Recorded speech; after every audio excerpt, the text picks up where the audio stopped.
Latest updates ఎప్పటికప్పుడు పొందడానికి big TV WhatsApp channel follow అవ్వండి. లింక్ డిస్క్రిప్షన్ లో ఉంది. దేశంలోని పెద్ద రాష్ట్రాల్లో ఒకటైన మహారాష్ట్రలో బీజేపీ మహా విజయాన్ని సాధించింది. అయితే ముందు నుంచి జమిలీ మంత్రం పఠిస్తున్న బీజేపీ పెద్దలు మహా గెలుపుతో సహా ఇటు మహా గెలుపుతో జమిలీ ఎన్నికల్లో కసరత్తులతో మరింత స్పీడ్ను పెంచేస్తున్నారా? జమిలీకి వెళ్లి 4వ పర్యాయం అధికారంలోకి రావాలి అన్న బీజేపీ కల ఇప్పుడు నెరవేరుతుందా? అసలు కేంద్రంలో వరుసగా 3 ఓటముల తర్వాత కూడా బీజేపీ కూటమిని ఎదుర్కోలేకపోతున్న కాంగ్రెస్ పరిస్థితి ఏంటి? అసలు జమిలీ ఎన్నికలపై కూటమి పక్షాల్లో వ్యక్తమవుతున్న అభిప్రాయం ఏంటి?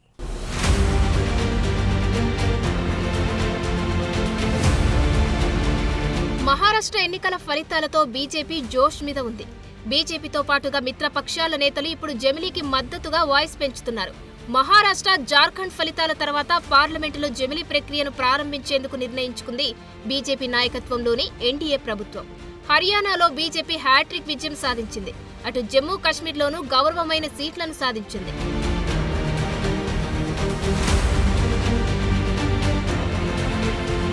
తాజాగా మహారాష్ట్రలోనూ బీజేపీ నేతృత్వంలోని మహాయుతి కూటమి అద్భుత విజయం సాధించి 3వసారి ప్రభుత్వ ఏర్పాటుకు సిద్ధమైంది. జార్ఖండ్లోనూ గౌరవప్రదమైన స్థానాలు కైవసం చేసుకోగలిగింది. దాంతో ఇప్పుడు మరోసారి దేశవ్యాప్తంగా జమిలీ ఎన్నికల నిర్వహణపైన చర్చ మొదలైంది.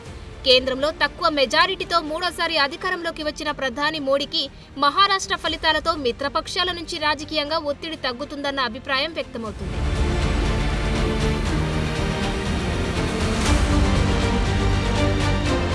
హర్యానా, జమ్మూ కాశ్మీర్ మిత్రపక్షాల నుంచి బీజేపీకి కొంత రిలీఫ్ దక్కినట్లయింది. ఇప్పుడు మహారాష్ట్రలోనూ విజయం సాధించడంతో మోడీకి తిరిగి పూర్తి పట్టు సాధించే అవకాశం దక్కింది. ఆ క్రమంలో జమిలీ విషయంలోనూ మోదీ మరింత వేగంగా ముందుకు వెళ్లే అవకాశం ఉందనే విశ్లేషణలు ఉన్నాయి. జమిలీ వంటి చారిత్రాత్మక నిర్ణయం అమలుకు ముందు ఈ ఎన్నికలు బీజేపీకి బిగ్ బూస్టప్ ఇచ్చినట్లు కనిపిస్తుంది.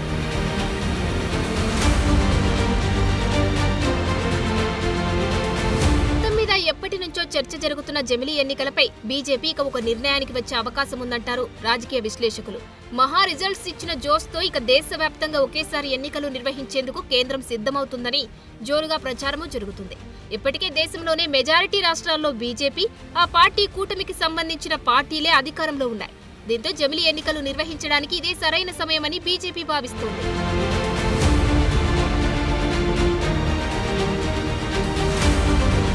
అందులో భాగంగా వచ్చే శీతాకాల పార్లమెంటు సమావేశాల్లో జమిలీ ఎన్నికలకు సంబంధించిన కీలక బిల్లును పార్లమెంటులో ప్రవేశపెట్టాలనుకుంటుంది. ఈ బిల్లుకు లోక్సభ, రాజ్యసభలో ఎలాగో ఇబ్బంది లేదు. దీంతో జమిలీ ఎన్నికల బిల్లుకు ఎలాంటి ఆటంకాలు ఉండకపోవచ్చనేది విశ్లేషకుల అంచనా. ఆ తర్వాత ఇక జమిలీ ఎన్నికలకు సంబంధించి ఏర్పాట్లపై ఎన్నికల కమిషన్ దృష్టి పెట్టనుంది. ఇప్పుడున్న పరిస్థితులలో కేంద్రం జమిలీ ఎన్నికలకు వెళ్లడానికి సిద్ధపడుతున్నట్లు ఢిల్లీలో ప్రచారము జరుగుతుంది. దేశంలో ఎప్పుడూ ఏదో ఒక చోట ఎన్నికలు జరగడం వల్ల దేశ అభివృద్ధికి తీవ్ర ఆటంకం కలుగుతుందనేది బీజేపీ ఉద్దేశం. దీంతో ఈ పరిస్థితులకు ఎలాగైనా చెక్ పెట్టాలని మోదీ, అమిత్ షా ఎప్పటి నుంచో అనుకుంటున్నారు.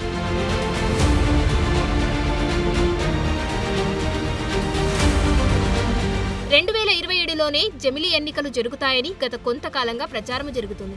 ఈ క్రమంలోనే దేశంలో జమిలీ ఎన్నికలపై ఏపీ ముఖ్యమంత్రి నారా చంద్రబాబు నాయుడు కీలక వ్యాఖ్యలు చేశారు. దేశవ్యాప్తంగా జమిలీ ఎన్నికలు వచ్చినప్పటికీ ఆంధ్రప్రదేశ్ అసెంబ్లీకి మాత్రం షెడ్యూల్ ప్రకారం 2029లోనే ఎన్నికలు జరుగుతాయని చంద్రబాబు స్పష్టం చేశారు. ఏపీలో ముందస్తు ఎన్నికలు ఉండవని ఆంధ్రప్రదేశ్ ముఖ్యమంత్రి అంటుండడంతో జమిలీ ఎన్నికల సాధ్యాసాధ్యాలపై రకరకాల చర్చలు మొదలవుతున్నాయి.